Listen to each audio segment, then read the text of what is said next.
Hello दोस्तों, हम लोग एक और क्वेश्चन पढ़ने वाले हैं।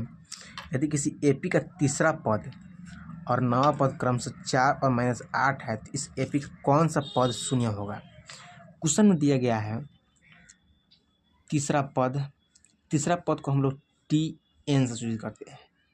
कैसे? T N. क्वेश्चन में दिया हुआ है तीसरा पद बराबर 4 दिया हुआ है, ये दिया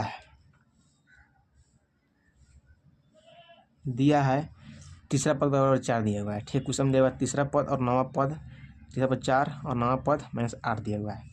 हाँ, बता क्वेश्चन पूछ रहा है कि कौन सा पद शून्य होगा। तीसरा पद T3 बराबर दिया है 4 और T3 का फॉर्मूला होता है a+2d a-1d यानी 2d = 4।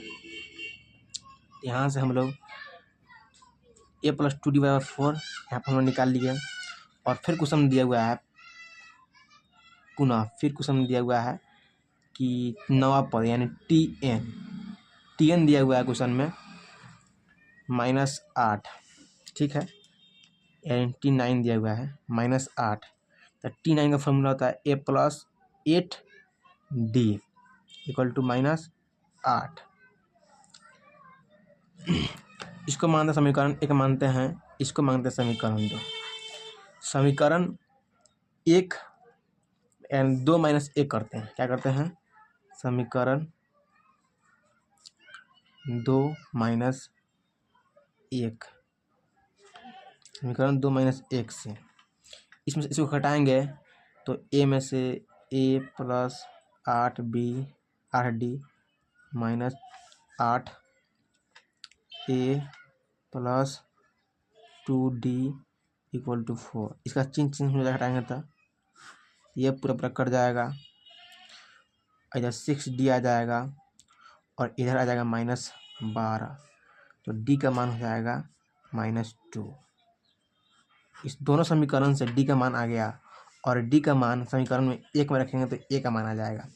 समीकरण 1 से 1+2d बराबर 4 दिया, यहाँ d का मान रख देंगे बराबर 4 दिया हुआ है, तो जाएगा 1 - 4 = 4 आ गया, तो 1 का मान हो जाएगा 8। क्या जाएगा? 4 + 4 1 का मान आ जाएगा 8। ठीक है, उस समय T3 दिया था 4, इसे a+2d बराबर 4 समीकरण मान लिए। T9 दिया था -8, इसे 1+d समीकरण 2 मान लिए। समीकरण 2 और 1 से हमने d का मान निकाला -2 और d का मान 1 में रख के हमने a का मान निकाल लिया।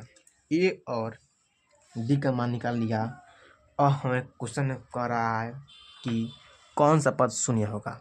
चलिए हम लोग आगे देखते हैं। कौन सा पद शून्य होता है? हम क्या लिखेंगे? माना nवा पद शून्य है, तो Tn बराबर 0। हमको इसी n का मान निकालना कर रहा है कि कौन सा पद शून्य होगा, तो हमको n का मान निकालना। तो मान लिए कि n पद शून्य है Tn का फॉर्मूला होता है 1 + n - 1 × d = 0। a का मान हमने निकाल लिया है, a का मान हमने 8 निकाला है और d का मान हमने -2 निकाला है।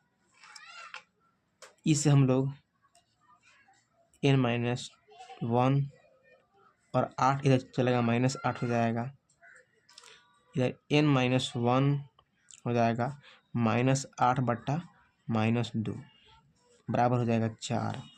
n - 1 का मान 4 आया तो n का मान आ जाएगा 4 + 1 5।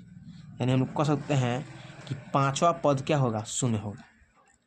क्या होगा? 5वां पद शून्य होगा।